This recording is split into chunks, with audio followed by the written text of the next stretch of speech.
Hello, it's Sruthy here.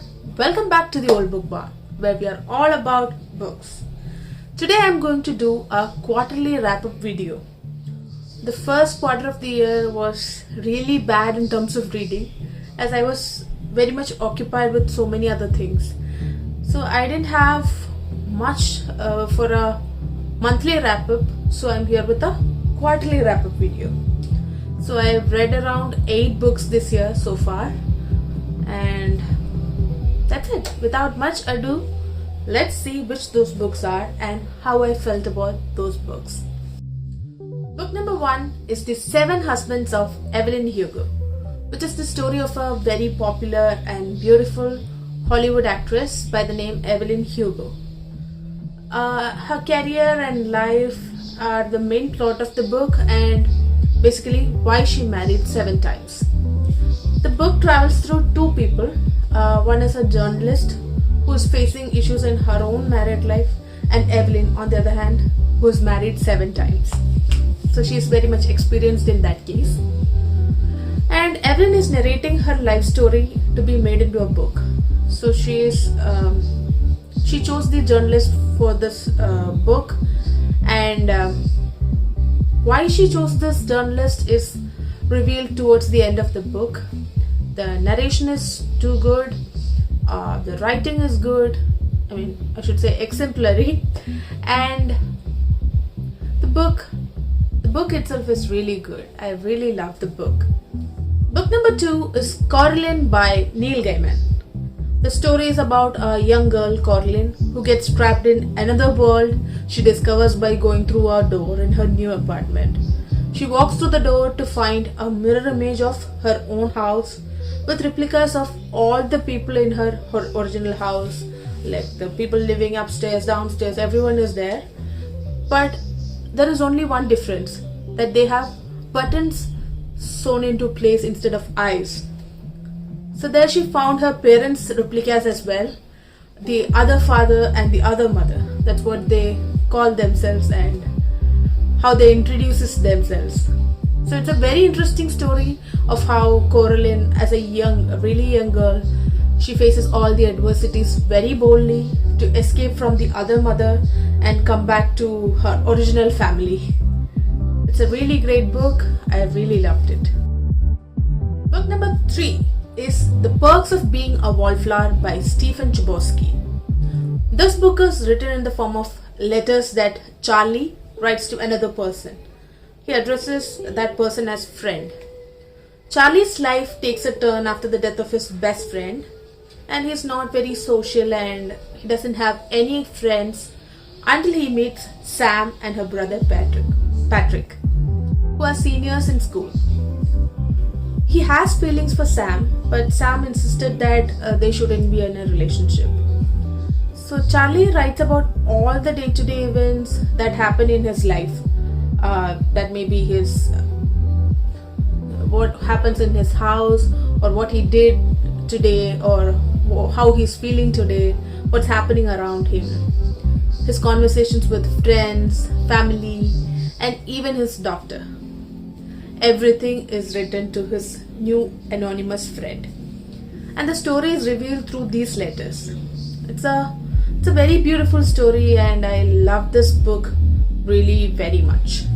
Book number 4 is Kachar by Vivek Shanbag.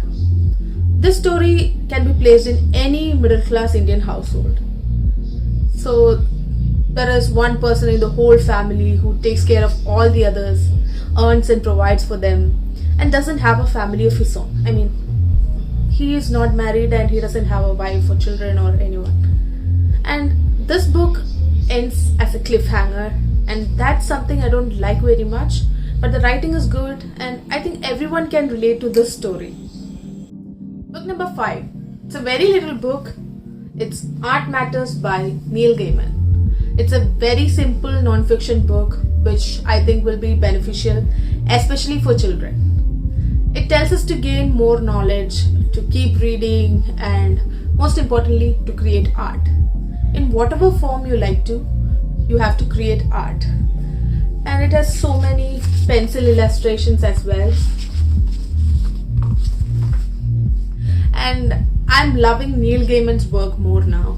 So now that I've read Coraline and Art Matters, so I'm looking forward to reading more of his works.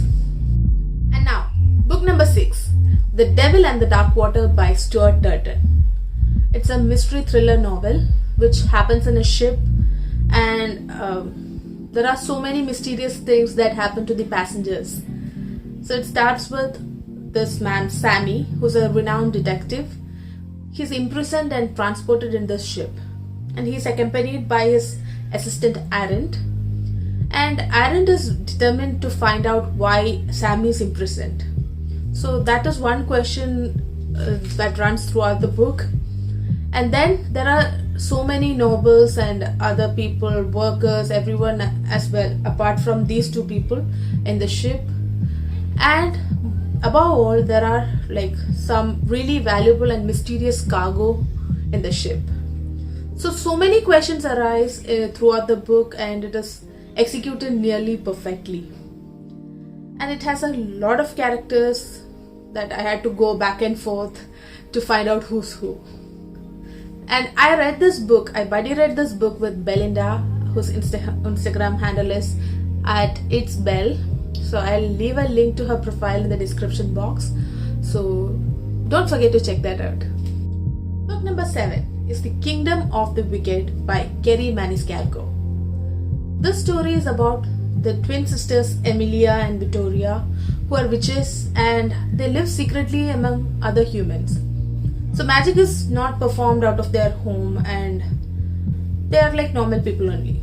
Then there is this other world, Hell, where dwells 7 princes, or it is the kingdom of the wicked.